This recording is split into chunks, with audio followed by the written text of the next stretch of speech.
Et on en vient justement à la question des élites. Là, il y a des énormes verrouillages. C'est Hervé Kempf qui montre bien dans son livre « Comment les riches détruisent la planète » qu'il y a, quand il y a trop d'inégalités, trop de stratification sociale, ultra pauvres, ultra riches, à un moment, il y a des cloisonnements qui se font et les classes tournent entre elles. Et chaque classe veut imiter la classe du dessus et on part dans une surconsommation parce que tout le monde veut ce qui fait la caractéristique de la classe d'au-dessus. Et les ultra riches, ils sont du coup dans un cocon, un nuage, une sorte de bulle, et ils se rendent plus compte, ils n'ont plus assez de feedback sur leur environnement. Ils sont dans une telle abondance, ils sont tellement déconnectés hors sol qu'ils n'ont plus de signaux. Alors, ils n'ont plus, pas forcément, parce qu'il y en a qui sont très intelligents et qui ont des signaux. Chomsky disait, Noam Chomsky, il disait, moi, si je veux être bien informé de l'état de la planète, je lis le Wall Street Journal. Pourquoi ? Parce que les financiers, ils ont des millions, des milliards, ils veulent bien placer leur argent, ils veulent savoir exactement ce qui se passe en géopolitique, tac, tac, tac, c'est très objectif. Donc, il y a des gens très informés dans les élites ultra riches, politiques et économiques, les élites. À Davos, par exemple, je crois que c'était en 2012, Raphaël qui avait pris ce graphique, il disait le thème de l'année à Davos, c'est la résilience. Et les gens ils réfléchissent à ça, les ultra riches, les ultra puissants, à la résilience. C'est-à-dire qu'ils ont quand même, ils sont hyper informés. Et si moi j'arrive à avoir ces publications scientifiques et à faire mon petit PowerPoint, c'est que ils ont quand même des experts qui savent faire ça. Alors pour moi, il y a une biodiversité aussi d'ultra riches, comme les politiciens, c'est comme toutes les classes sociales et tous les milieux. Il y a de tout. Et on trouve des gens qui ne veulent pas savoir, ceux qui savent mais qui n'y croient pas, ceux qui savent et qui y croient, ceux qui savent, qui croient et qui ne peuvent rien faire, parce qu'ils ont un patron, ceux qui savent, qui croient, qui peuvent faire et qui font. Et il y a plein de riches actuellement, en valeur absolue, peut-être pas en relative, mais il y a plein de riches, ultra riches, qui veulent changer et qui ont une vision radicale de l'effondrement, de l'agroécologie, de la permaculture et qui ont des millions à investir là-dedans et des terres. Et ils ne savent pas comment faire parce qu'ils ne savent pas à qui s'adresser. Ils ont peur des permaculteurs avec des dreadlocks et tout ça. Ils savent pas comment. Et les permaculteurs, ils n'ont pas d'argent, ils n'ont pas de terrain, ils ont des super idées, ils ont peur d'aller voir des ultra riches. Et ils ne savent pas, même pas où c'est parce que c'est des classes sociologiques différentes, ils ne se côtoient pas. Ils n'ont pas les mêmes clubs, les mêmes. Voilà. Donc il y a plein de. Dans les verrouillages, les déverrouillages, il y a plein de travail à faire. Et puis il y a les ultra riches qui se préparent en mode survivaliste. Il y a eu un article célèbre dans le New Yorker qui décrivait toute l'économie des bunkers dorés aux États-Unis. Ils s'achètent des terres en Nouvelle-Zélande avec un jet privé, une piste d'atterrissage rien que pour eux, avec des barbelés, tout ça, des potagers, des gens qui font des potagers pour eux. Et puis ils sont en Suisse, et puis en cas de pépin, hop, ils filent dans leur potager en Nouvelle-Zélande. Enfin, tout un imaginaire comme ça. Évidemment, quand on a de l'argent, on va plus vite. Et si on a de l'argent et un imaginaire survivaliste, on va plus vite là-dedans, dans la préparation. Mais si on a un imaginaire transitionneur, quand on a de l'argent, on finance les mouvements de la transition. Et je connais des ultra riches qui financent des mouvements de la transition de manière très efficace. Donc il y a de tout. Même chez les ultra riches, je pense, ça bascule. Et ceux qui vont se mettre dans les bunkers, ils sont conscients des dommages au système Terre, et ils sont conscients des dommages sociaux et de la colère populaire, de la vindicte populaire. Et ils se protègent de ça aussi. Il y a des projets, par exemple, de faire des grandes îles flottantes, des bateaux, villes, qui vont partir en autonomie sur la mer, avec des centaines d'ultra riches, avec panneaux solaires, tout ça, ils vont vivre, en sachant que toutes les terres vont être en effondrement, donc ils vont laisser les gens s'entretuer. Quand il n'y aura plus de civilisation, ils vont revenir. C'est des projets. Je veux dire, cet imaginaire-là existe, c'est sidérant. Ouais, être humain est quand même étonnant. Pablo Servini, usted es ingeniero agrónomo, etólogo, hizo una tesis sobre las hormigas, también autor de varios libros, es uno de los teóricos de la colapsología, que es una corriente que estudia los riesgos de colapso de nuestra civilización. Pablo Servini, muchas gracias por esta entrevista con Radio Francia Internacional. Gracias. Pablo, partamos entonces por definir qué es la colapsología. Pues es un libro que escribimos en 2015 con Rafael Stevens y era una síntesis de todo lo que las ciencias habían descubierto sobre los colapsos de nuestro mundo. Puede ser colapsos pasados, presentes o futuros, o riesgos de colapso. Y eso incluye los ecosistemas, las culturas, las sociedades, la política, la economía, el petróleo, todo eso juntos. Entonces era una síntesis de varias disciplinas científicas.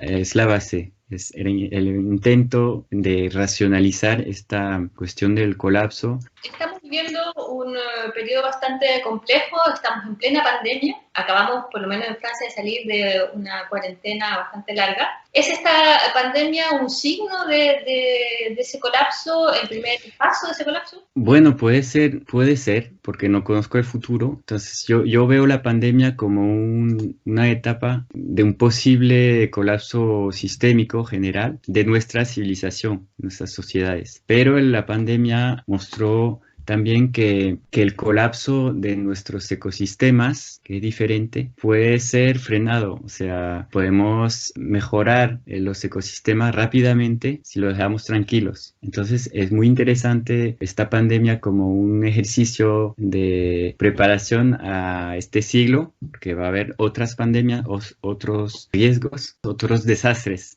Habrá muchos y diferentes climáticos, poluciones, guerras, etcétera. Entonces, es como un ejercicio general y al mismo tiempo puede ser una etapa hacia algo más grave. La colapsología tiene detractores, señalan algunos incluso que es un poco apocalíptica. La manera en que se está dando esta pandemia y cómo se han ido encadenando otras crisis está dándote la razón a ti y a los otros teóricos de la colapsología. Es normal que la colapsología sea catastrófica porque es el estudio de los desastres. O sea, no es la colapsología, son los desastres climáticos, geopolíticos, todo. Estamos destruyendo nuestro planeta. Esto es catastrófico y hay que estudiarlo, hay que comprenderlo para actuar, organizarse bien. O sea, yo no entiendo cómo podemos imaginar una política clara si no comprendemos bien lo que pasa, lo que está sucediendo. O sea, hay que estudiar los desastres. Por ejemplo, la pandemia en coronavirus, porque es la primera del virus de coronavirus. Hubo otras pandemias, pero eran virus influenza. Y esta pandemia ha sido estudiado por científicos. O sea, nos han prevenido y lo sabíamos. Hubiéramos podido prepararnos mejor, pero no lo hicimos. Es exactamente lo que queremos. Lo que intentamos hacer con la colapsología, informar a la gente para prepararnos a un mundo, un siglo de desastres. Es lo que está sucediendo ahora y es lo que va a suceder. Nosotros salimos de una cuarentena, estamos en una suerte de post-pandemia. No es tan así porque la pandemia continúa. Hay otros que están en pleno pico de pandemia, que es el caso de Latinoamérica como región. ¿Con esto se acaba o podemos ver la encadenación de otras crisis? Porque estamos ante una crisis sanitaria, el inicio, dicen, de una crisis económica. ¿Podemos encadenar más crisis que esta? Claro, no hay que ver la pandemia como una crisis solo sanitaria. Tiene causas económicas, políticas, ecosistémicas, de todo. Y hay consecuencias de diferentes tipos. Y por ejemplo, las consecuencias sobre los sistemas alimentarios, muy grave. Hay riesgos de hambre, de rupturas de las líneas de comercio, de aprovisionamiento, de supply chains. Bueno, hay muchos riesgos también políticos. Yo veo también las subidas de sistemas autoritarios, de control generalizado, de gobiernos autoritarios. Eso es un riesgo mayor, sobre todo que es una de las etapas de los derrumbes, de los colapsos de civilización. Acaba de mencionar una crisis alimentaria. Con mayor o menor grado, Europa sortió los efectos más catastróficos de esa crisis alimentaria. No es el caso, por ejemplo, de regiones como Latinoamérica. Naciones Unidas ha dicho que hay fuertes riesgos de que allí eso ocurra. ¿El colapso será distinto para todos? Claro, es lo que decimos desde el principio, o sea que no hay que ver el colapso como algo homogéneo que dura un día como en las religiones, no sé, es algo que dura años y es diferente en cada región. cada cultura. Hay dinámicas diferentes, es muy complejo. Sí, Europa evitó en gran parte el hambre, pero fue justo. Todavía sí hay riesgos en Europa y en los países industrializados, justamente porque el confinamiento debilizó a muchas industrias y al comercio mundial. Por ejemplo, Rusia cerró sus fronteras para el trigo y en Europa dependemos de este trigo. Y por ejemplo, el norte de África depende del trigo de Francia, ¿sabes? Hay muchos vínculos, muchos riesgos de esta desglobalización, podríamos decir, que ha empezado, que se va a acelerar. Esto nos está demostrando que estamos tan interconectados que cualquier crisis que exista aquí en Tombuctú o en cualquier otro lado termina afectando al resto. ¿Eso se puede evitar? Sí, para disminuir la fragilidad de nuestros sistemas económicos globales hay que interconectar un poco menos y hacer stock por todas partes, pero eso cuesta dinero y la cultura económica es de disminuir los stock, pero no es una solución. Y lo que es interesante comprender es que los sistemas locales traen resiliencia a los desastres globales, por ejemplo, climáticos, pandemia. Hay que reforzar el local. Aquí en Francia, los supermercados tuvieron que comprar a los productores locales. Fue muy interesante aquí. Y el contrario es también cierto. Los sistemas globales, traen resiliencia a los desastres locales. Por ejemplo, si una región tiene sequía, puede contar sobre los vecinos. Es importante. No hay que ver el local únicamente como cada uno por su lado, ¿sabes? Una autarcia, o sea, un repli. Es importante mantener, o sea, vínculos globales, pero ahora, como los desastres son más globales, es importante construir un local sólido también.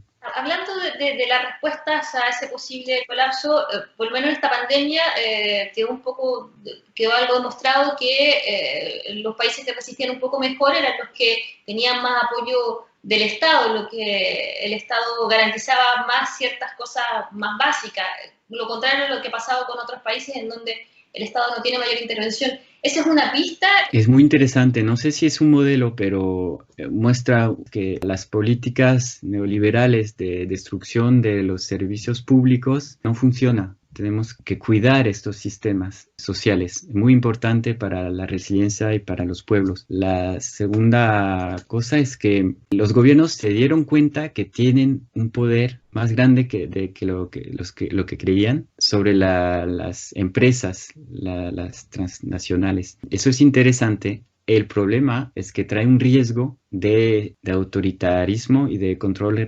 generalizado. Sobre todo que la pandemia trajo una virtualización del mundo. O sea, nos quedamos detrás de las computadoras y de Internet y dependemos de este mundo virtual que puede traer fácilmente a una sociedad de control y eso es horrible. Hay que ir hacia un Estado que garantiza derechos, que coordina, pero no de control, de dominación o un Estado fuerte. Eso es un riesgo grande. A mí me da mucho miedo. Para mí es la lucha de los próximos meses o años. Gramsci decía, soy pesimista por inteligencia, optimista por voluntad. Es un poco eso. Hay que, a pesar de tener las perspectivas en la mesa, saber qué puede pasar. ¿Se puede cambiar el sistema todavía?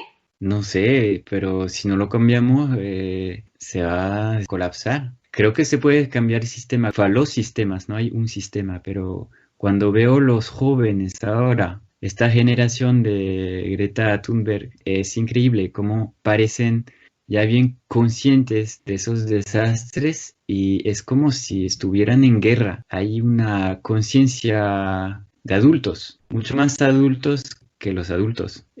Esta nueva generación creo que puede cambiar muchas cosas. Sí, yo veo, no es cuestión de optimista o de pesimista, yo veo las malas noticias y digo que hay que organizarse para atravesarlas.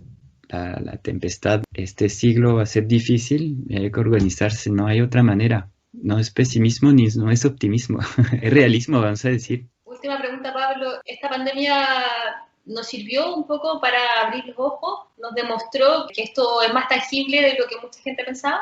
Yo creo que sí.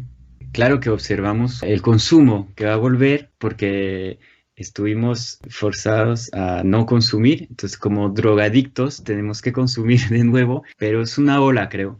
Y hubo conciencia de, mucha gente creo que tomó conciencia de lo que es esencial. Cuando todo se calmó, mucha gente pasó mucho tiempo con su familia, con los niños, con la naturaleza, con sí mismo, y los que no pudieron hacerlo se dieron cuenta de lo que era esencial. Entonces, sí, habrá una conciencia, creo, y ahora la lucha va a ser de organizarse y traducir esta conciencia en actos políticos y en ayuda mutua entre países, entre pueblos, entre gente.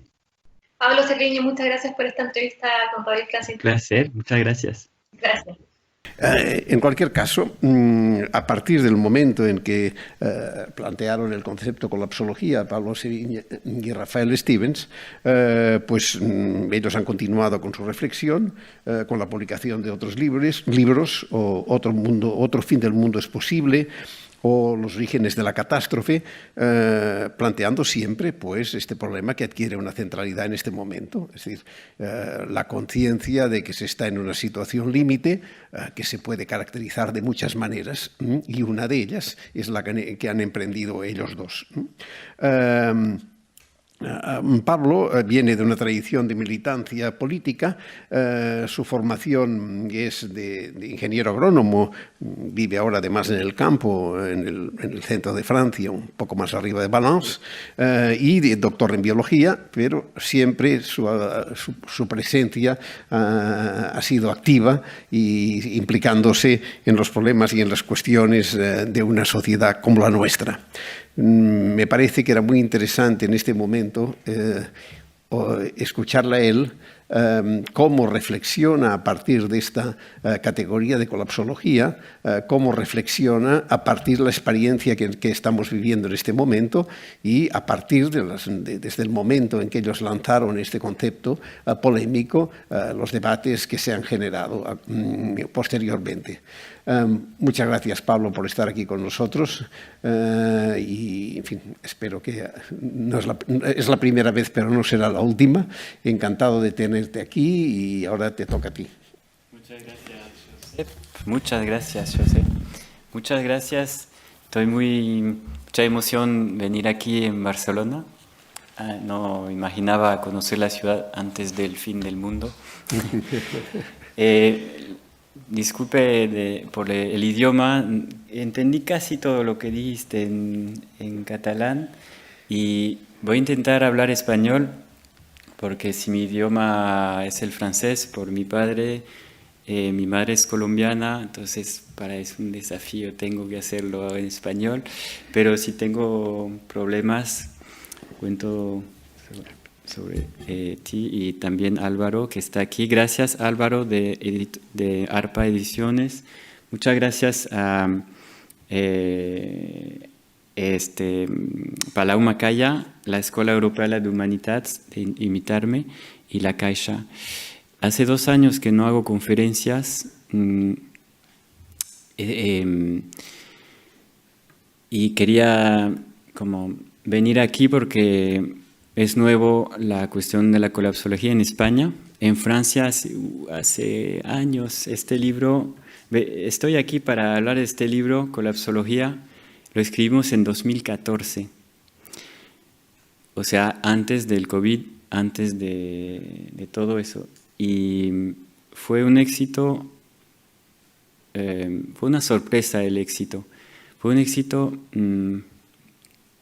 antes de que todo el mundo hablase de esto, porque no sé todavía por qué, pero podemos analizarlo. Es el primer libro, bueno, la intención fue comprender y fue hacer educación popular. Yo quería comprender todo sobre esta cuestión del colapso, todas las disciplinas científicas que hablan de colapso, hicimos una síntesis. y quería que la gente supiera de por qué los científicos hablan de colapso. ¿Qué es un colapso del mercado de valores, de la biodiversidad, del clima, de las abejas, de un colapso político? Y esto es un libro que habla de los colapsos, es un plural. No habla de el colapso.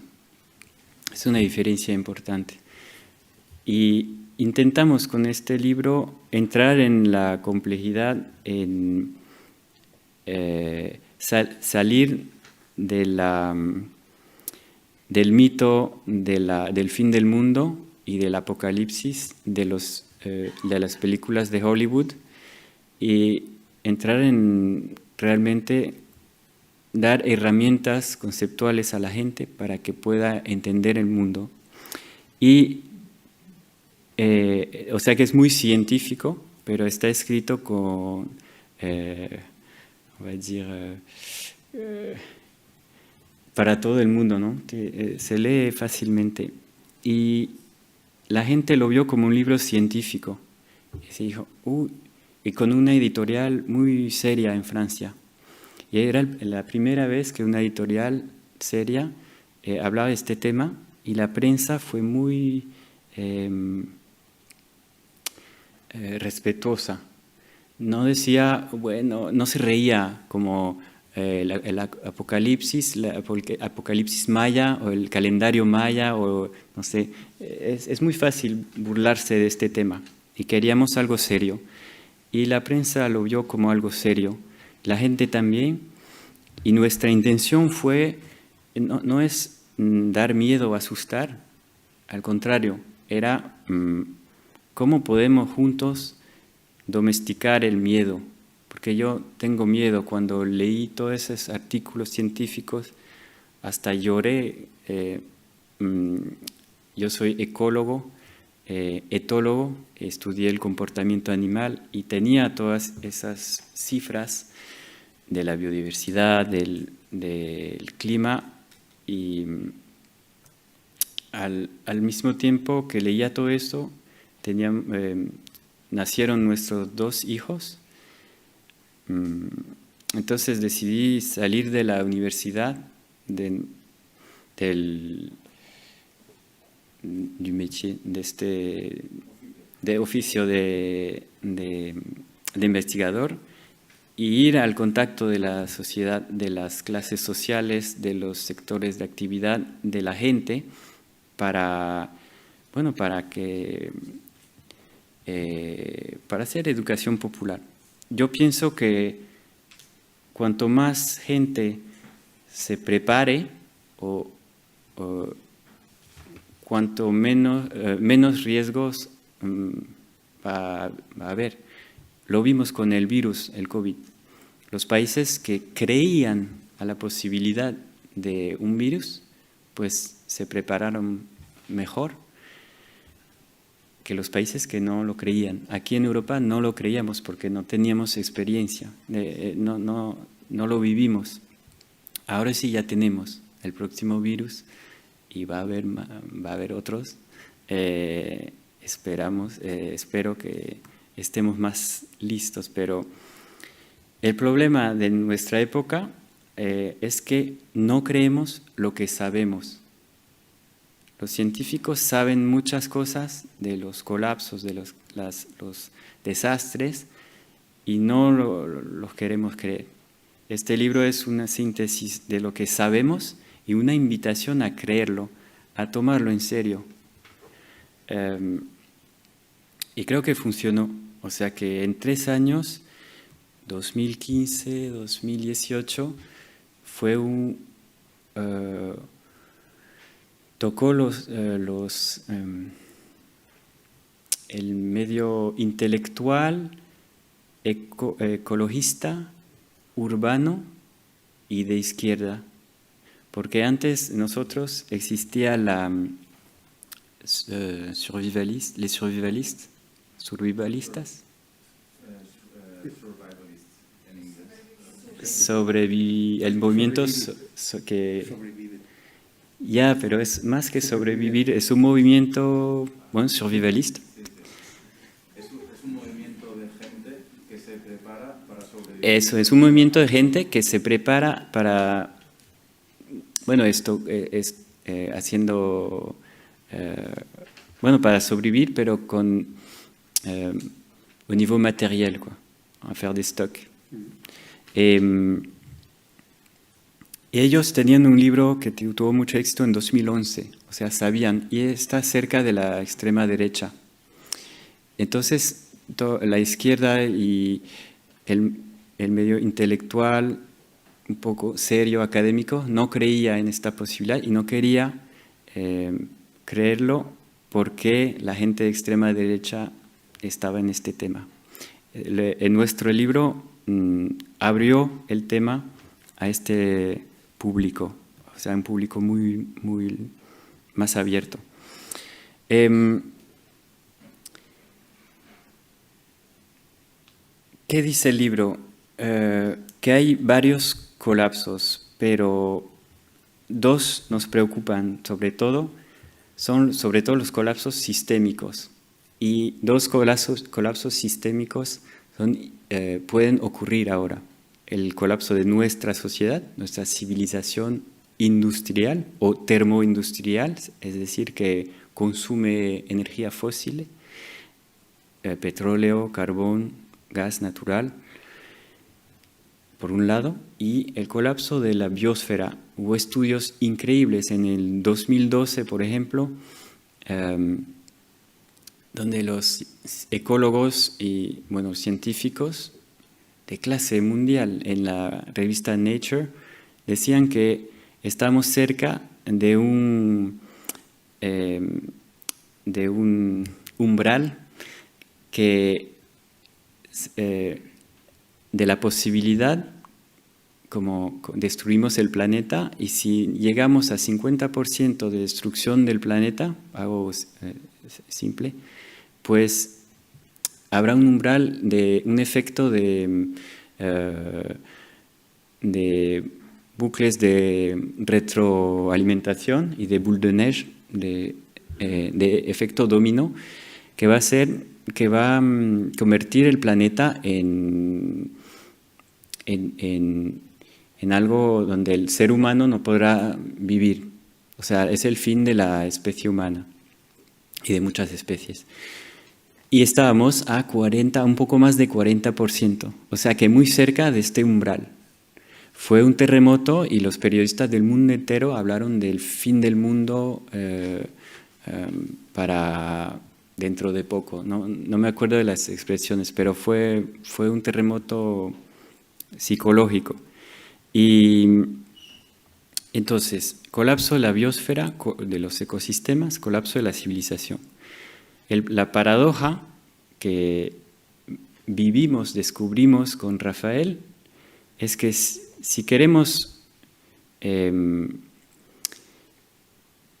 cuidar a los ecosistemas, que la biosfera no colapse, tenemos que parar con nuestra civilización, ¿no? Porque nuestra civilización destruye la biosfera.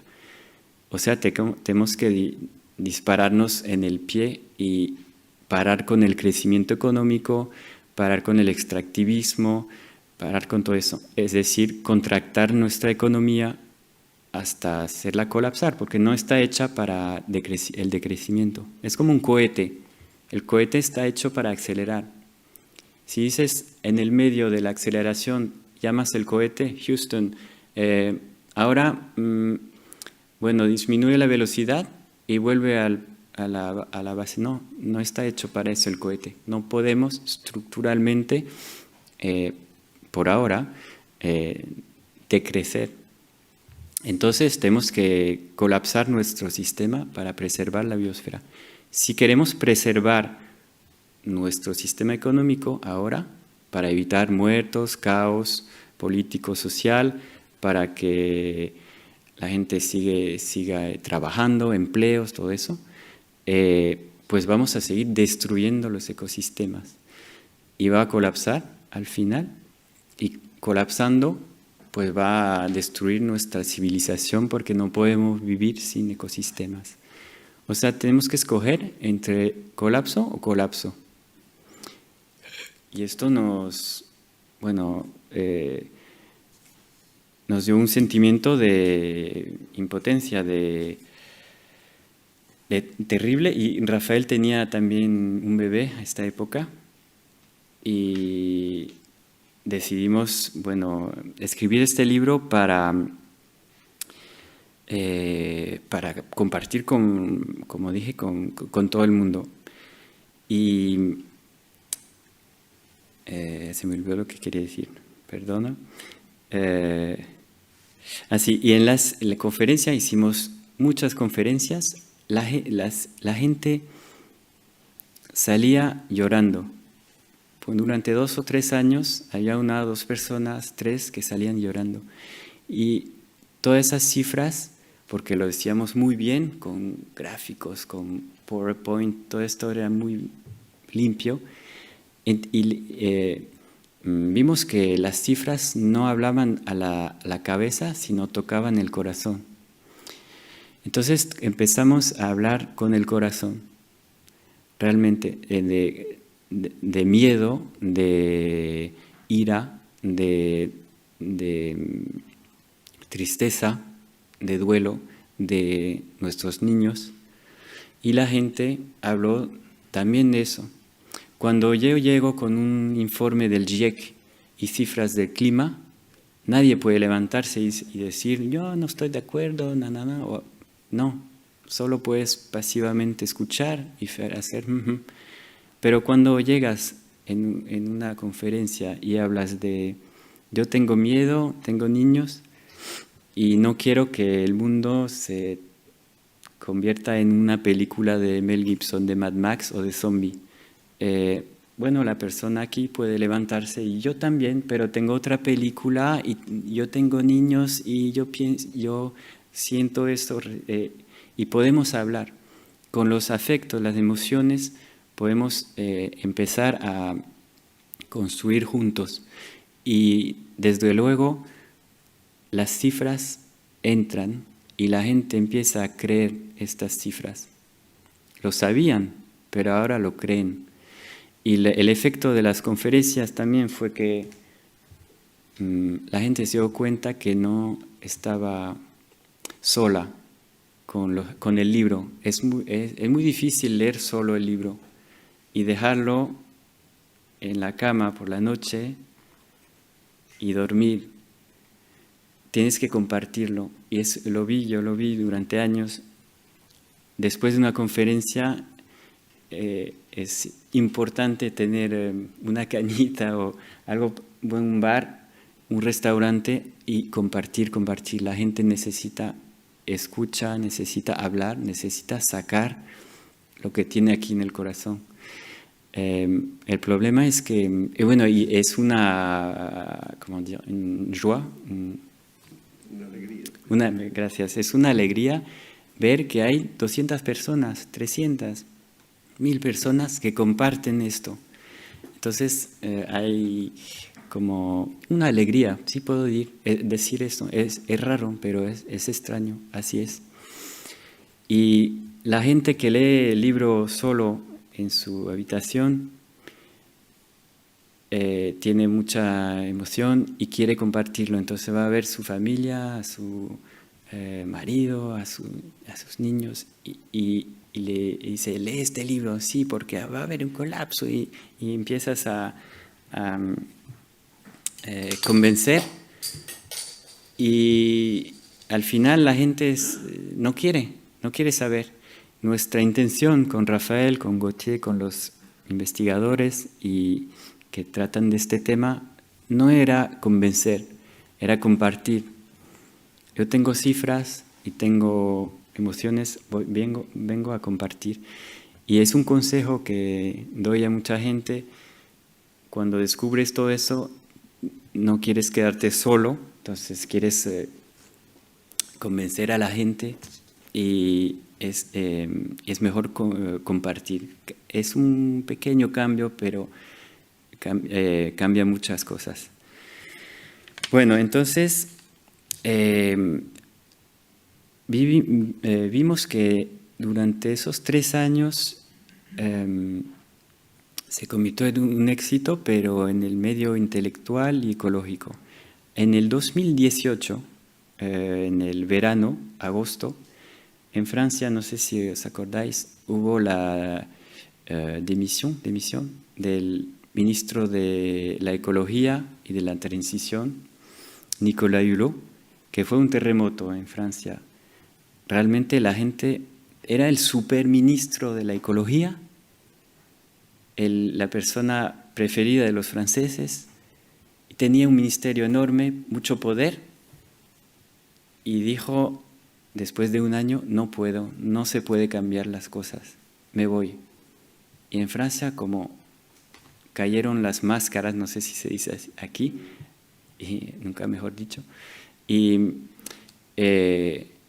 la gente dijo, bueno, se pensó, bueno, el gobierno entonces no puede nada, no podemos cambiar las cosas con este gobierno, y está jodido, o sea, no, c'est foutu. C'est ça, hein? Foutu, c'est foutu, está jodida la cosa. Entonces, este mismo mes hubo un estudio increíble de compte rendu de Proceedings of National Society of Science aux États-Unis, que es una revista científica muy seria, que hablaba de la hothouse Earth, que si continuamos así, la Tierra se va a convertir en un invernadero hothouse, invivable, no podremos vivir. Bueno, era horrible el estudio, pero muy serio. Y la prensa de todo el mundo entero habló de esto, y al mismo tiempo salían 2 artículos sobre la colapsología, 3 años después la salida del libro, en los primeros medios de masa, de más. 2 artículos muy bien hechos, muy popular, o sea, miles y miles de vistas en la página web. Y al mismo tiempo, el informe del GIEC, informe especial de septiembre de 2018, que decía que, bueno, un 1.5 grados va a ser difícil, en referencia a la COP21 de París. Y al mismo tiempo, hubo unas semanas después, hubo les Gilets jaunes en Francia, movimiento social muy importante y en el mundo, Extinction Rebellion, movimiento en el mundo entero muy importante, y salía nuestro libro, el segundo, Otro fin del mundo es posible. Y entonces Le Monde, el periódico de referencia en Francia, hizo un artículo sobre la colapsología, la cuestión del fin del mundo, y cuando el mundo hace un artículo, todos los medios hacen artículos después. Entonces fue un terremoto también mediático.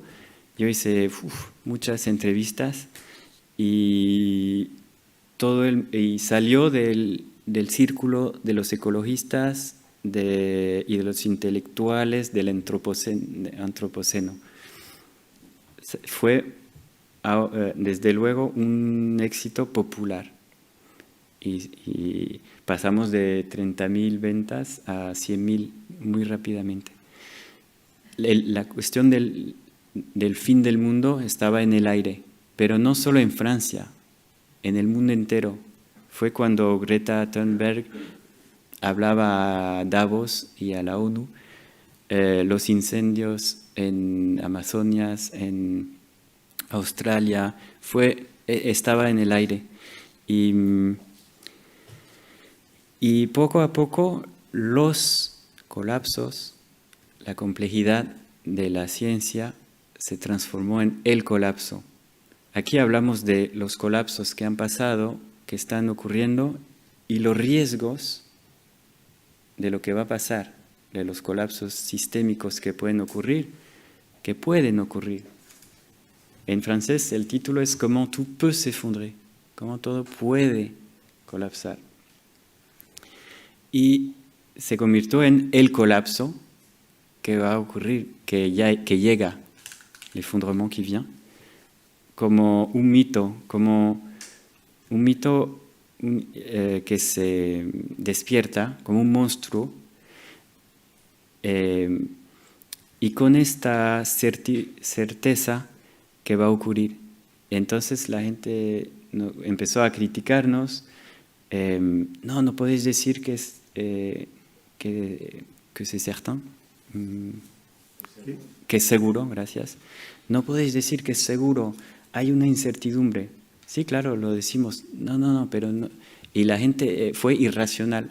Y desde 2018 es como si la colapsología se hubiese transformado en un monstruo de Frankenstein que se nos escapó. Y muy bien, ¿no? Yo estoy muy orgulloso de esto, pero porque entró en el diccionario en el 2020. Pero dice mucho de nuestra sociedad, de nuestro inconsciente, de nuestra mitología, de cómo al final esto es la cuestión de la muerte, del fin, de cómo nuestra sociedad no sabe, no quiere pensar la muerte, y cómo tratamos el miedo, como, bueno, dice mucho de nuestra sociedad, y eso para mí es muy interesante. No puedo contar ahora, pero en las preguntas a lo mejor, el segundo libro, Otro fin del mundo es posible, que trata presentamos 3 volúmenes al principio. El primero, colapsología, logos, la razón, el discurso, la mente, la cabeza. El segundo, colapsosofía, Sofía, la sagesse, la sabiduría, el corazón, la cuestión de las emociones y de las historias, de la imaginación, del arte. Y tercero, va a ser, porque es ahora los que estamos escribiendo, colapso praxis, la práctica, la organización política, qué hay que hacer, qué podemos hacer, qué hicieron los ancianos, una cuestión interesante es cómo los cuerpos reaccionan al hambre, al frío. Hay muchas, se apasionó. Pero todavía no salió el libro. Yo quiero que este libro sea colectivo. Y entonces una crítica que tuvimos mucho, porque los editores nos dijeron, bueno, hay 3 volúmenes, pero primero vende el primero y sacamos el segundo. Y si vendes el segundo, sacamos el tercero. Yo quería sacar los 3 juntos, pero no es así que funciona la cosa, ¿no? Y entonces nos criticaron porque la colapsología es solo científico, no es político. ¿Y dónde habláis de anticapitalismo? ¿Y dónde están las causas? Porque ahí no están las causas. ¿Y ustedes qué piensan y qué hay que hacer? ¿Y dónde está la organización colectiva? Pues no habíamos escrito libros sobre eso. Pero es un besoin, una necesidad para la gente, claro. Cuando hablas de un problema, la gente, y yo el primero, quiere soluciones, ¿no? Y con el segundo libro venimos con este camino interior de las emociones, de la espiritualidad, de la ética, del arte, de qué nuevas historias podemos contarnos para abrir horizontes y no cerrar. Y eso es la intención de la colapsología que teníamos y que sigue, no es cerrar horizontes, no es decir no hay nada que hacer, está jodida la cosa, es cómo vamos a poder abrir al futuro porque tenemos niños y tenemos que avanzar. Y en en Francia, no sé aquí cómo es, pero es muy difícil hablar de espiritualidad. de conciencia, de, comment on dit, les liens avec la nature, vínculos con la naturaleza, cambiar. Uf, es difícil. En Bélgica no. Bueno, yo viví 20 años en Bélgica, es mucho más fácil, en Suiza también, pero en Francia no, el país de la razón. Tac. Y los franceses, desde 1905, con la separación de la Iglesia y el Estado, tienen ese imaginario, esa conciencia de que lo espiritual es personal, es individual. Crees lo que quieres, pero en tu casa, y no en la res pública, en la política. Y muy bien, pero confundieron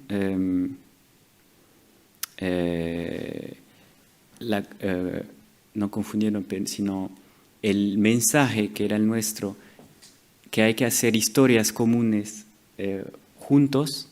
El camino interior es una cuestión colectiva. Hay que crear rituales juntos, entendernos sobre, no sé, lo que es el duelo, lo que es la muerte. Todo eso se hace junto. Es lo que soude les sociétés. Une, gracias, las comunidades humanas desde miles de años. No es una cuestión individual, para nada. Puede serlo, pero para nosotros es colectivo. Entonces tuvimos críticas, no es político, es individual, la cuestión es política, claro que es político. Pero bueno, ahí estamos. Hubo otra crítica que... No, voy a hablar de las críticas en las preguntas mejor. ¿Cómo estamos en el tiempo? Okay.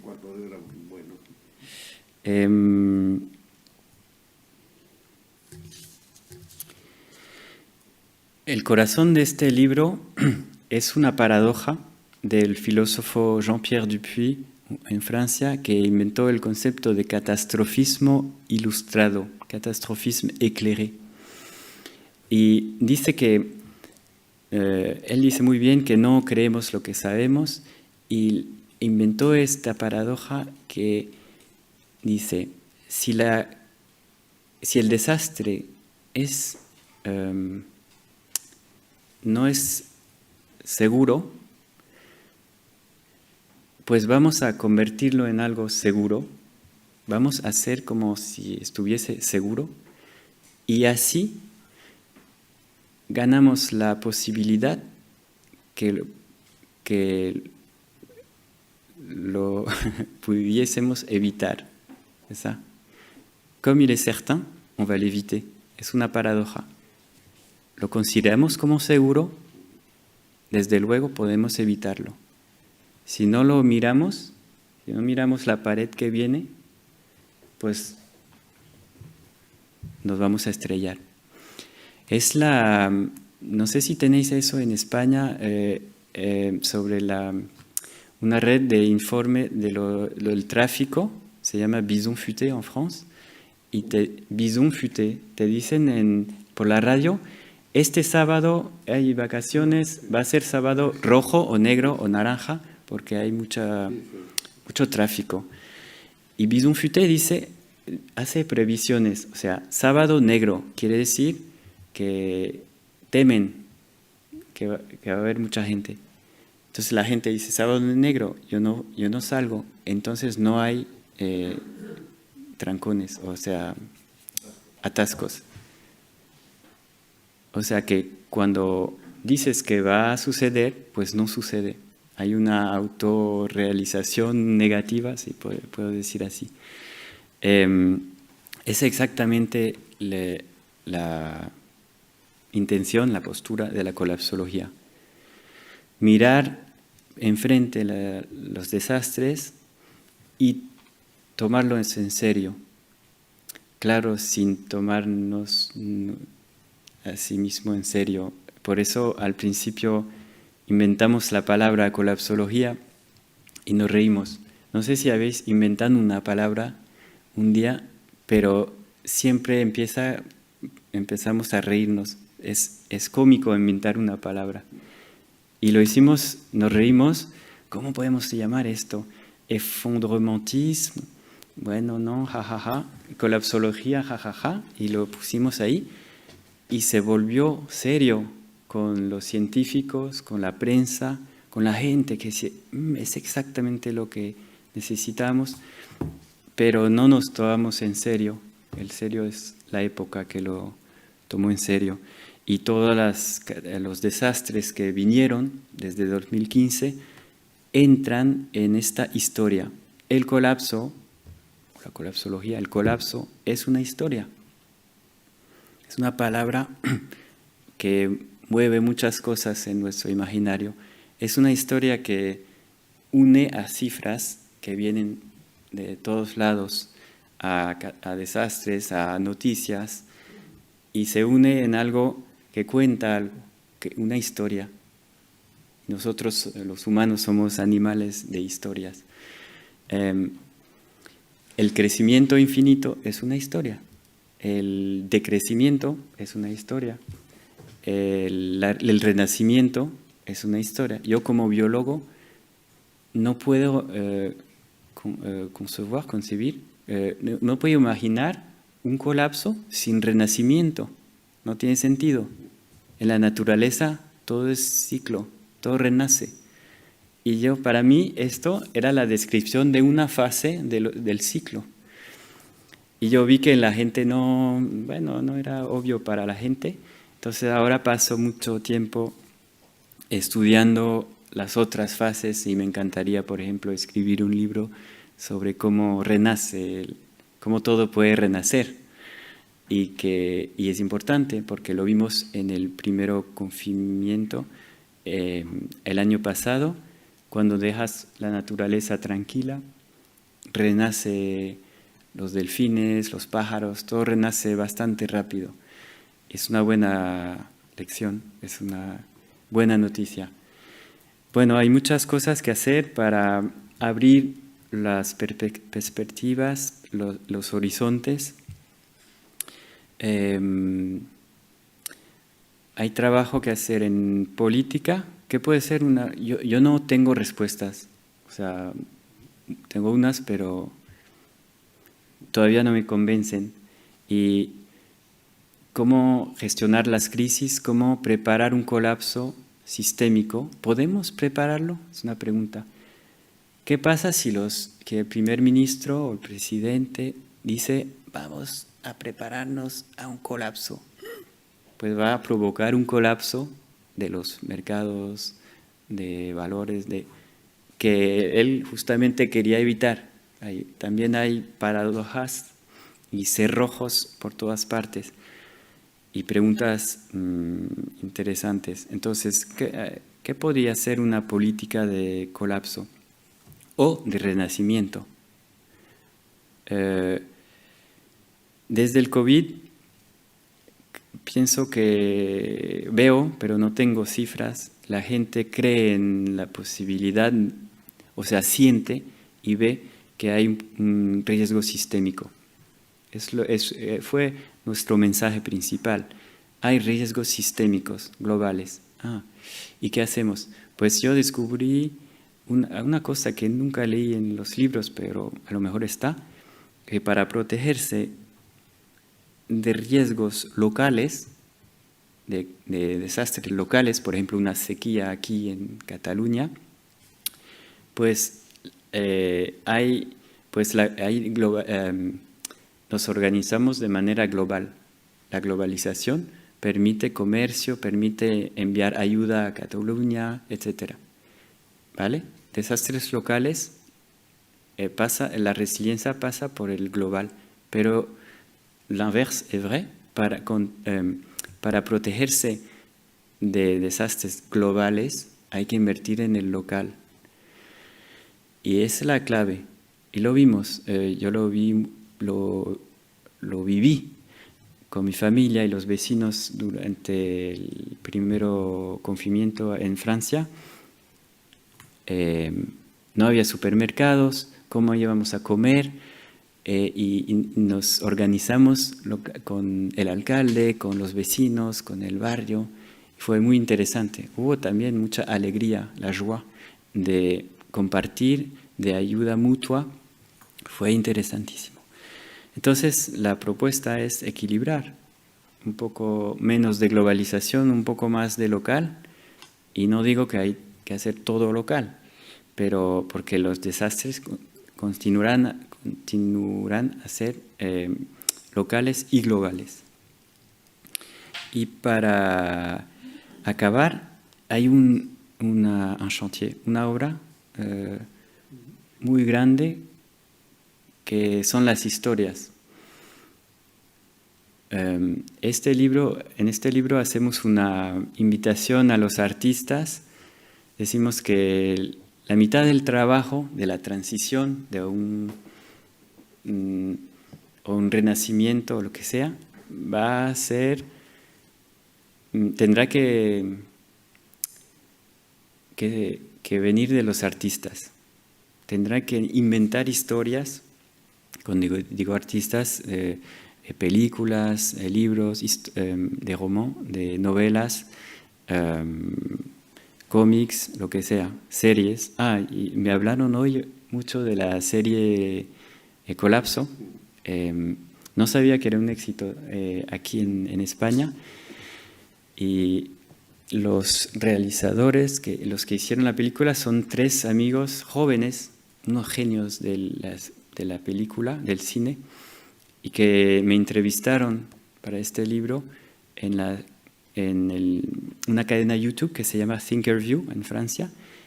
Ellos hicieron esta cadena y este programa, y desde luego hicieron el guión de la serie, me lo mandaron, y como yo he escrito otro libro sobre la ayuda mutua, algo muy positivo, la gente me ve como alguien positivo. Entonces me lo enviaron y dicen, puedes leerlo porque realmente queremos hacer una serie positiva que dan ganas de vivir los años que vienen. Y yo dije, no, pero esto es muy oscuro, muy...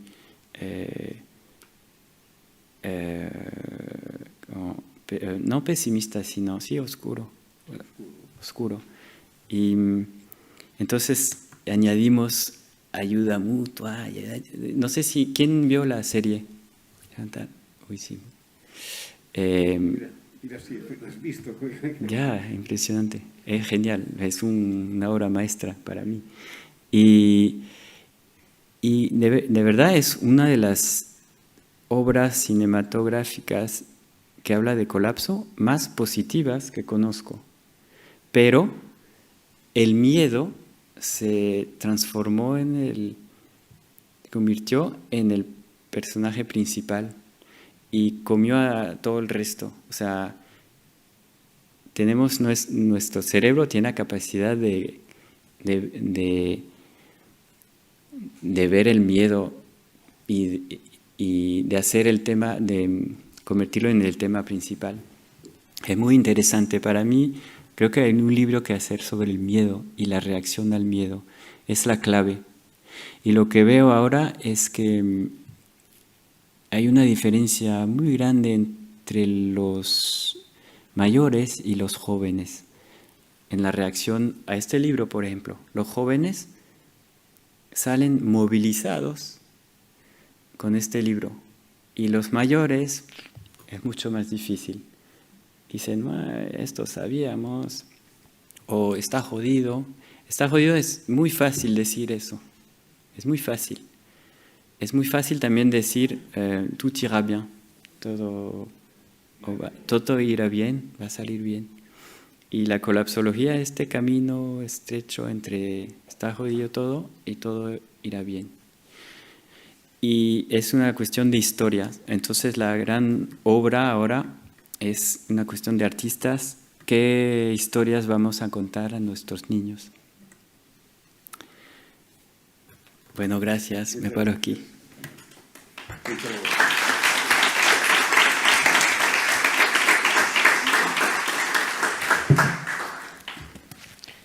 Muchas gracias, Pablo. Primero, una pura curiosidad. Has dicho que el término colapsología había sido incorporado al diccionario. ¿Con qué definición? Ah, sí, tengo la definición. A ver.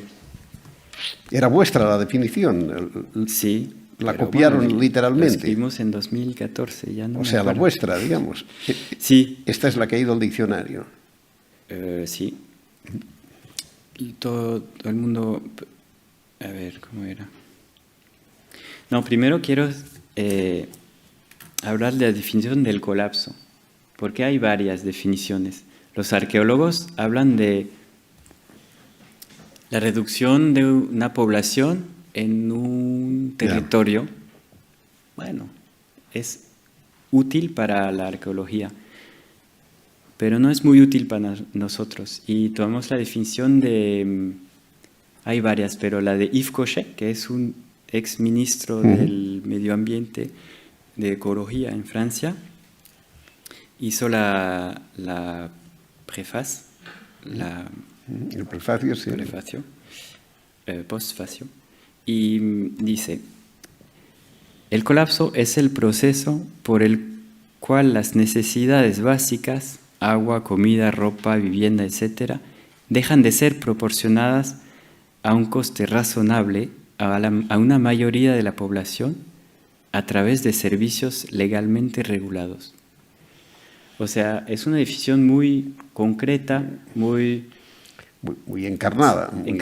Muy servicio público, muy casi política. Pero es casi el equivalente a una definición de crisis social aguda, digamos. Exacto, es eso. Pero con con la irreversibilidad. Hay algo de irreversible. No podemos, no es una crisis, sino de la que podemos salir como y volver a la situación de antes. Mira, este será el objeto de la colapsología, que definimos como el ejercicio transdisciplinar del estudio del colapso de nuestra civilización industrial y de aquello que podría sustituirla, basado en dos modos cognitivos que son la razón y la intuición, y en trabajos científicos reconocidos. Pero por tanto lo reducíais al colapso de la revolución industrial, no como un concepto universal, sino reducido al colapso de nuestra civilización, digamos. Sí, quizás fue un error en no haberlo puesto en esta definición, porque leímos muchos libros, el de Jared Diamond, Colapso, es un bestseller de 2005, y él habla de los colapsos, la civilización, la arqueología, etc., pero no habla de manera clara sobre nuestra civilización, y queríamos enfocar sobre nuestra civilización. ¿Qué nos ocurre a nosotros? Pero sabiendo que colapso no es el primero de la historia. No, y no va a ser el último. Y no va a ser el último. Un par de cuestiones. La primera es, has insistido mucho en esta idea que es casi un cuestionamiento del pensamiento ilustrado, ¿no? Que es la idea de no creemos lo que sabemos. Si no creemos lo que sabemos, quiere decir que el conocimiento científico no es suficiente si no se le apoya de una especie de fe, una creencia. Esto pone en cuestión de base el pensamiento ilustrado, por tanto no es extraño que en algunas cosas hayáis sido criticados en Francia, ¿no?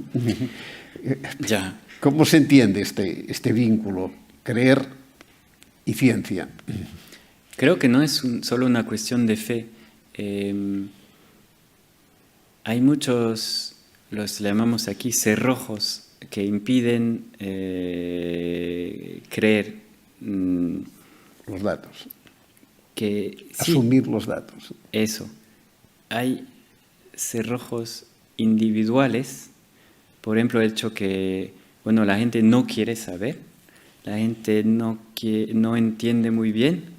Hay gente que que tienen demasiado miedo a la cuestión de las emociones, y nuestro cerebro también no está hecho, desde el punto de vista de la evolución, para tratar datos demasiado grandes. O sea, otra manera de decirlo, tenemos más miedo de una araña, una tarántula aquí, que de leer un informe del GIEC. Y esto habla de millones de refugiados, de muertos. Porque es la visión directa de la araña es la Exacto. visión directa de la amenaza. Exacto. Y un colapso es muy teórico, un colapso sistémico, pero ¿de qué hablas? ¿Y no crees que hay otro ¿Sabes? factor, hay otro factor muy Y hay importante? otros factores de dudas, son pues fuerzas políticas y económicas, millones de dólares de think tank que están pagados para fabricar duda sobre el clima, sobre la polución, sobre el cáncer. Pero ¿tú no crees que hay un tabaco. factor estructural muy importante en todo esto, que es la contingencia del ser humano? Es decir, un ser que crece, que nace, crece y muere en tan poco tiempo, no es un ser preparado para tomarse en serio el futuro, porque ya no estará. A mí me parece que este es un elemento articular, que solo se puede salvar con el traslado a la dimensión colectiva. Por lo tanto, es la comunidad, Exacto. no el individuo, el que se tiene que salvar. ¿Me explico? Sí, y también a la dimensión trascendental, de el sagrado. Las cosas que nous dépassent, que nous dépassent. Las cosas que Que nos sobrepasan. sobrepasan, eso. Gracias. Mira, por ejemplo, el ser moderno, el moderno, la razón, tuvo como proyecto, como utopía, todo controlar. La naturaleza, los sistemas, todo cuantificar. Y hay cosas que no podemos. Ahora la ciencia, de la complejidad y todo, tiene la certeza de la incertidumbre. Y hay cosas que nos sobrepasan. Ahora el clima nos sobrepasa. La muerte siempre nos ha sobrepasado, pero ahora nosotros, los modernos, no queremos verlo. ¿Y cómo tratamos de eso? Pues hace miles de años los seres humanos, otras culturas, lo hicieron con los rituales, con no solo creencias, sino Rituales, sí. ontologías, animismo, rituales y maneras de ser al mundo diferentes. Y esto pienso que nos falta algo a nosotros los modernos, cómo tratar colectivamente lo que nos sobrepasa. Y las catástrofes forman parte de lo que nos sobrepasa. No solo es cuestión de Dios o de, no sé, o de la naturaleza, no. Es muy concreto. Sí, sí. Y la muerte forma parte de esto. Y otro tema central que has tratado, me parece a mí, es la cuestión del miedo, ¿no? Porque el miedo tiene dos caras. Es decir, el miedo, por un lado, y lo hemos experimentado con esta pandemia, el miedo probablemente pues, ha ayudado a empezar a salir de la crisis. Pero al mismo tiempo, el miedo también es la garantía más absoluta, Etienne de la Boétie lo explicó muy bien, de servidumbre voluntaria. Y las dos cosas las hemos visto en esta crisis. El miedo nos ha hecho protegernos un poco, pero al mismo tiempo el miedo nos ha hecho aceptar limitaciones de derechos básicos que en otras circunstancias no hubiésemos aceptado. Aquí hay una paradoja del miedo, ¿no? Por un lado nos protege y por otro lado nos somete, ¿no? Sí, el miedo tiene dos caras, una sombra y una clara. Nos permite ver los límites, el peligro es esencial. Sin el miedo nos morimos todos. Pero hay riesgos muy grandes riesgos políticos, de los autoritarismos, los fascismos que pueden volver. Aquí también la democracia es muy frágil y podría decir que los fascismos son una etapa de los colapsos. Yo diría también que la ira o la tristeza también tienen dos caras. La tristeza tiene el riesgo, la cara oscura, es la desesperación, es el hecho de cerrar los horizontes, pero no sé si lo habéis vivido, pero llorar es algo esencial que permite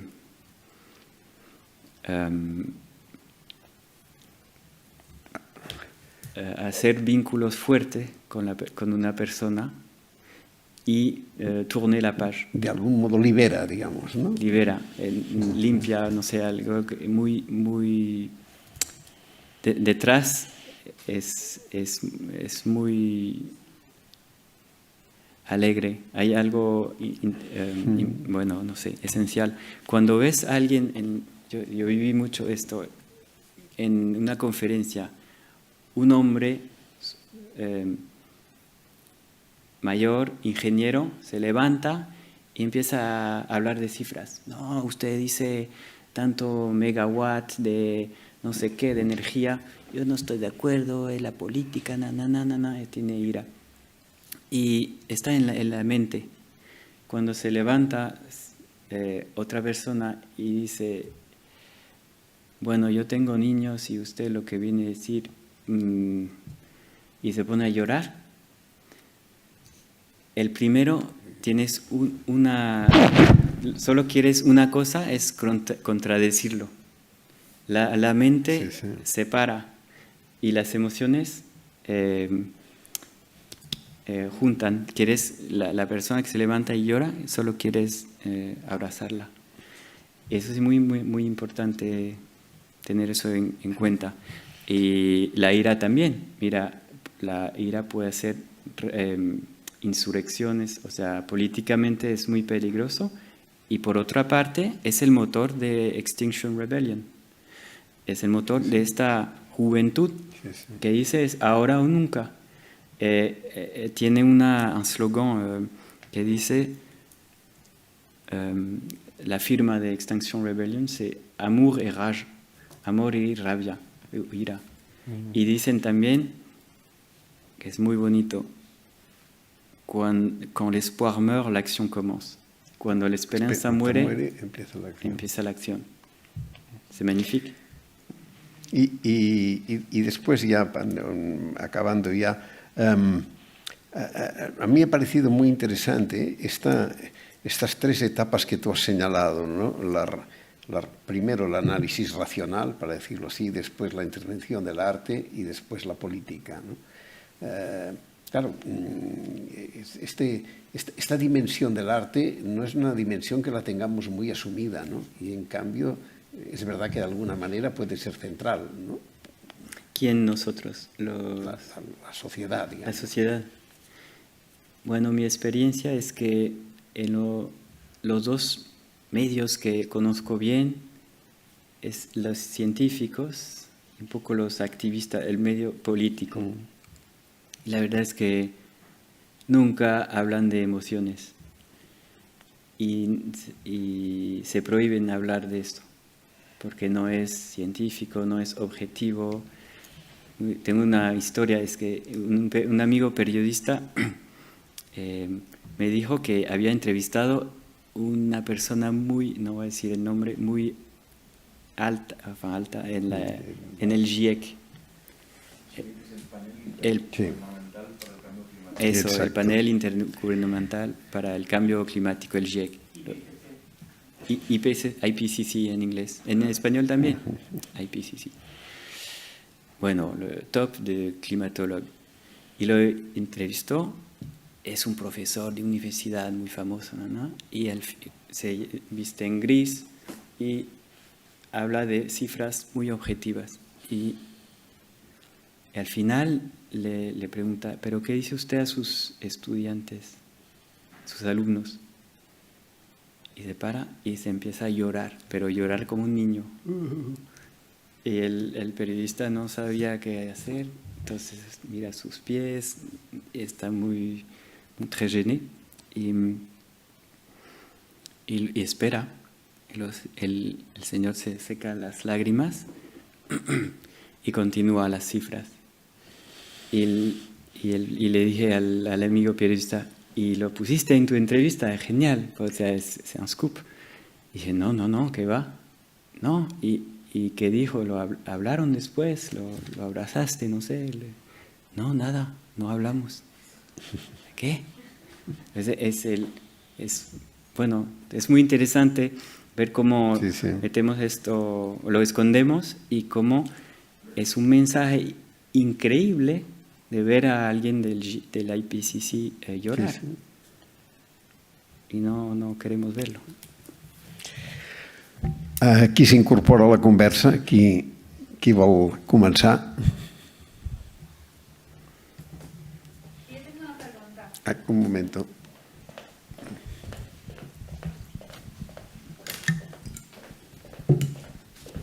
Gracias. Hola. Hola. Lo que has contado tiene muchas cosas en común con otra, no es una teoría, pero es Active Hope de Joanna Macy.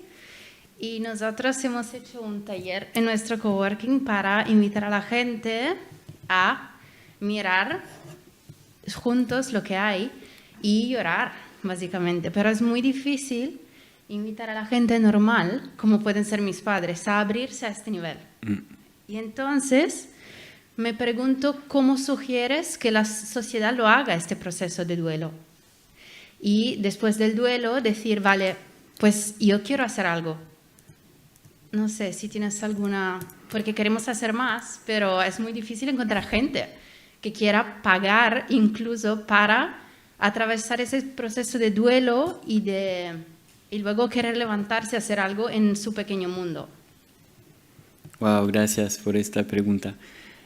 Me toca mucho porque es el tema del segundo libro, Otro fin del mundo es posible, este camino interior, porque yo hice talleres de The Work That Reconnects, el trabajo que reconecta, de una gran persona que es Joanna Macy, una estadounidense que tiene 85 años ahora o más. Uf. La voy a entrevistar dentro de 2 semanas. Y no sé si cuento su historia en 2 minutos, ¿no? No.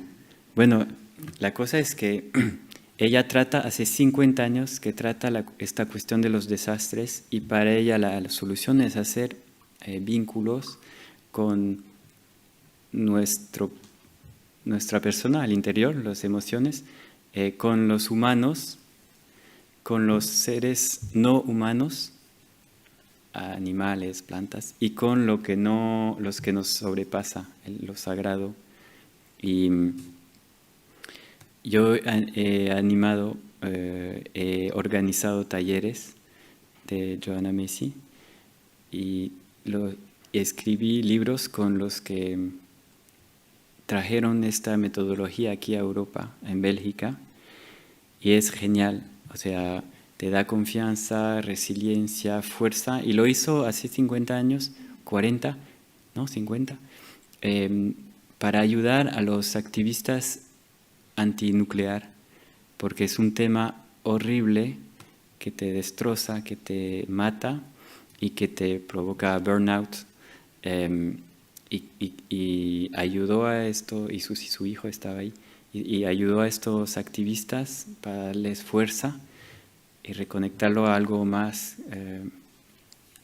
inmenso. Entonces, el concepto de Joanna Macy es Active Hope, esperanza activa, espérance en francés.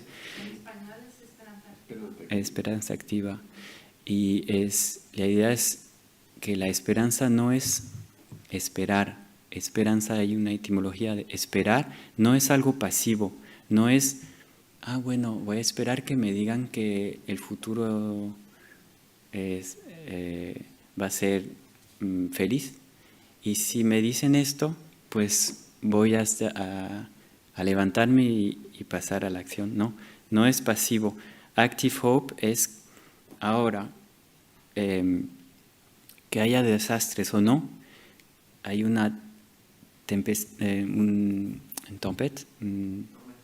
gracias. Hay una tormenta, pues te levantas y haces lo que piensas que es justo ahora, con coraje. Y si lo haces, entonces habrá esperanza que podrá suceder cosas buenas. Es un concepto muy activo. Es una pequeña diferencia, pero es importante. Václav Havel lo decía también, esta definición. Yo hice muchos, hay cientos, miles de personas que lo hicieron en el mundo. Pienso que funciona con círculos, grupos pequeños, 10, 20, quizás 40, y hay una sed de esto, un hambre. La gente quiere hacer, entonces hay que former des formateurs para hacerlo, talleres por todas partes, es genial. Y puedes hacerlo gratuito o barato o encontrar ayudas para hacerlo a grande échelle. Gracias a ti.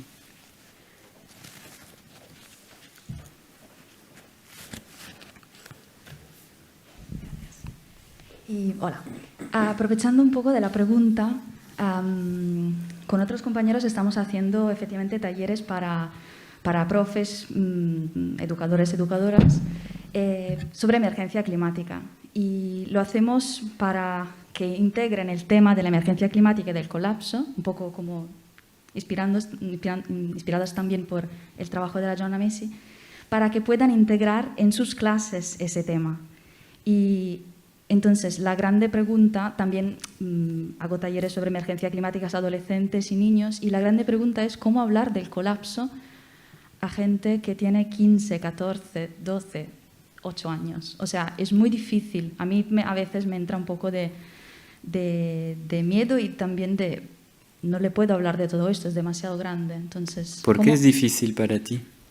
Porque la hemos jodido tanto que le estamos dando un mundo y van a sufrir la gran parte de los cambios. Yo creo que también hay posibilidad de construir herramientas juntas para que lo aprendan, pero es muy difícil hablar de, en 10 años esto... ¿Por qué? Porque te da miedo de asustarlos. Sí, me da miedo de aterrorizarlos. Y es que el miedo del miedo. Sí. Y lo hago con mucha calma, mucha tranquilidad, pero tanto yo como los profes a los cuales estamos haciendo estas formaciones es un gran tema, cómo hablar a los peques, a las peques de esto. Yo hablé a unas cuantas escuelas o jóvenes y tengo niños ahora, no sé si... a los niños no puedes mentirles con las emociones. Si dices no, pero no lo piensas, no hacen caso. Y creo que hay que compartir antes de todo tu intención y tus emociones. Y empezar con tu miedo. Tienes que empezar por decir, tengo miedo de decir esto o tengo miedo de los desastres, pero quiero compartir con ustedes este miedo. Y cuando hablé de esto, muchos jóvenes me agradecieron de no mentir, de comment dire, por una vez no hay mentira, se alineé, es cierto en las cifras y no quieren escondernos las cosas para protegernos, ¿ves?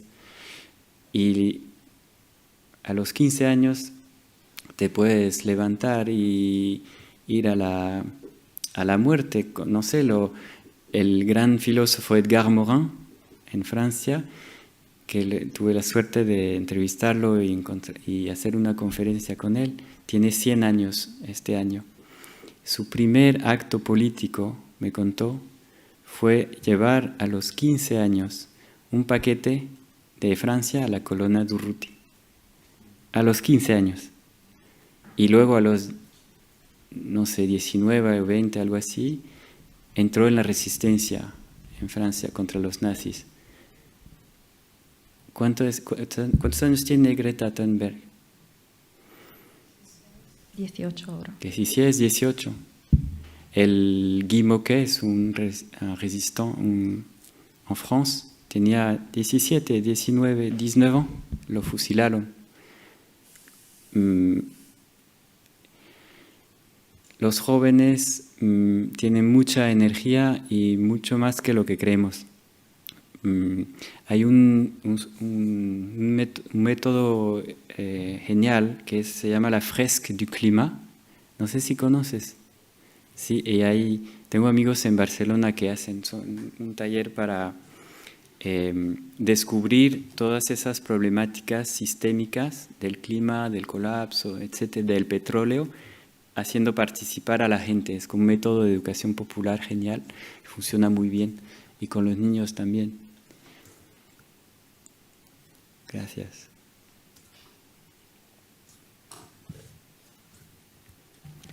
Més coses, alguna intervenció més? Anya. Perdón por mi castellano, pero tengo una pregunta, una duda más que nada, que has hablado del miedo y también de la esperanza, del renacimiento, y es algo que me tocó bastante, porque mucha gente habláis del miedo, ¿no? Y habláis de cómo hablar con los chicos del cole sobre eso, pero si lo enfocas de una manera de renacimiento, y también hablabas de vincularte con los otros humanos y los otros animales. Si hablas de una manera de que yo, por ejemplo, mi nutrición es a base de plantas, hablas de ese punto de vista y de las cifras que quieres ayudar el mundo desde tus pequeñas acciones, eso es una esperanza, algo activo que haces cada día. Y puedes hablar de renacimiento desde este punto de vista. Puedo crear un vínculo con los animales y no vaciar mi economía en eso, ¿no? Tú hablabas del ecosistema, de todo eso. ¿Es algo que tocarás en el segundo volumen? El segundo ya lo escribimos, el tercero. A lo mejor. Sí, creo, no puedes solo, en mis conferencias vi que tienes que tener un lado oscuro y un lado claro, es obvio, y si solo traes el oscuro es muy difícil para la gente. Al principio destruía al público, salían blancos, era muy duro, y al final encontré este equilibrio entre oscuro y claro. Pero si vienes solo con la luz, no funciona tampoco. Y hay gente que solo quiere ver luz porque es como una negación de la muerte, de el dolor, etc., la pena, y no funciona tampoco. Yo veo que eso es nuevo, que los jóvenes, incluye personas de edad, los jóvenes, no sé cómo decir, en la cabeza, cuando el miedo llega, cuando un riesgo, una amenaza llega, el miedo le pone en movimiento. Tienen energía para moverse, para inventar, para organizarse. Los jóvenes están ahí. Les dices colapso, se organizan. Es su futuro, no tienen otra alternativa. Pero las personas mayores, no sé lo que voy a decir, las personas mayores, pero mayores en la cabeza. El Edgar Morin, que tiene 100 años, es muy joven, tiene un regard muy joven. Y ellos tienen una vida, no sé, probablemente muy difícil, y se cerraron, cristalizaron, es un cristal, y cuando el miedo o la amenaza llega, no tienen esta posibilidad de moverse y se pueden romper. Por eso mucha gente dice que la colapsología desmoviliza, porque efectivamente algunas personas sí pues se endurecen. Es normal, y entonces creo que una solución podría ser, ¿cómo se dice? Care, cuidar, prendre soin de esas personas, de los vecinos, de dónde estamos, de no hablar de n'importe quelle manière, porque las cifras pueden cortar, ¿sabes? Son herramientas que sirven para liberar, pero pueden blesser. Herir, gracias. Voilà, il faut prendre soin aussi de la personne, de las personas.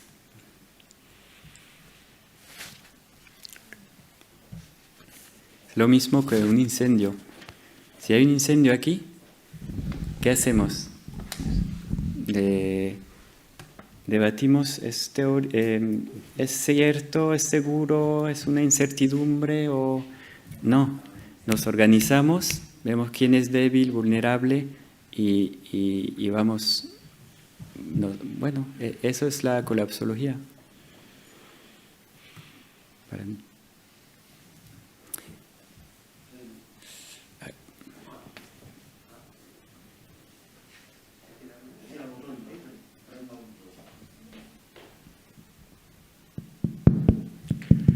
¿Sí? Vale.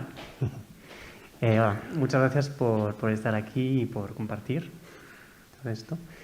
Para mí es muy emocionante porque te sigo desde hace mucho tiempo. Con compañeras aquí estamos en Extinction Rebellion, damos la fresco du clima, el mural del clima.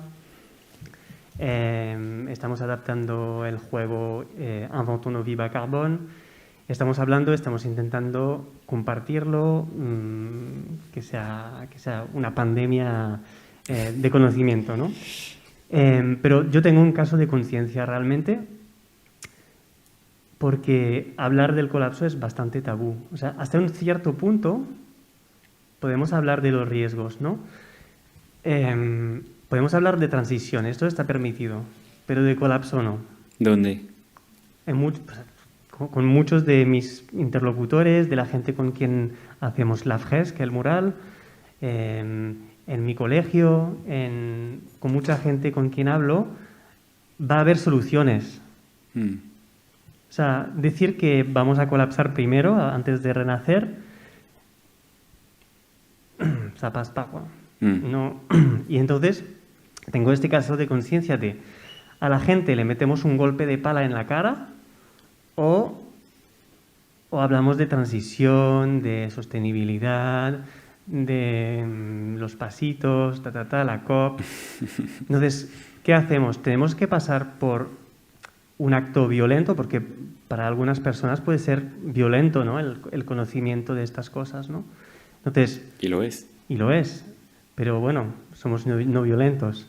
Entonces, y un poco la pregunta de la Sara de antes, ¿no? A un niño de 8 años, ¿les puedes decir toda la verdad? Porque eso es violento también. Entonces, estoy un poco en este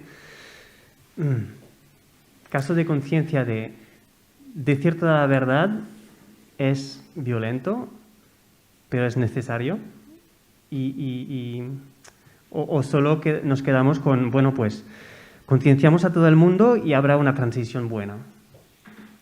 Entonces estoy un poco con este caso y no sé si tienes alguna pista de cómo salir de esto. Pues yo escogí decir las cosas y los hechos son violentos, ¿sabes? Cuando un niño tiene 6, 7 años, eso ocurrió este año, y descubre la muerte, como un pájaro, un ratón, y dice, yo también, y tu papá también vas a morir. Bueno, de una manera es violento, pero tiene que pasar estas fases y tu rol es acompañarlo. y podrías decirle, pues claro, te vas a morir también, y mamá también, y todo el mundo, ¿sabes? Pero puedes cogerlo, o sea, abrazarlo, y decir, sí, voy a morir, pero, y decirlo bien. Es lo que escogimos, decir las cosas, pero decirlo bien, para disminuir un poco la violencia. Pero no escogimos vivir en este mundo violento, con malas noticias. Podemos cambiar un poquito en la manera de decirlo, en la intención. Esto cambia mucho con los niños y también con los mayores. Y depende del público. No hablo de la misma manera a mi familia, a un círculo de economistas, de empresas o unos religiosos, o no sé, una reunión católica o una escuela, ¿no? Hay que encontrar la manera de hacerlo.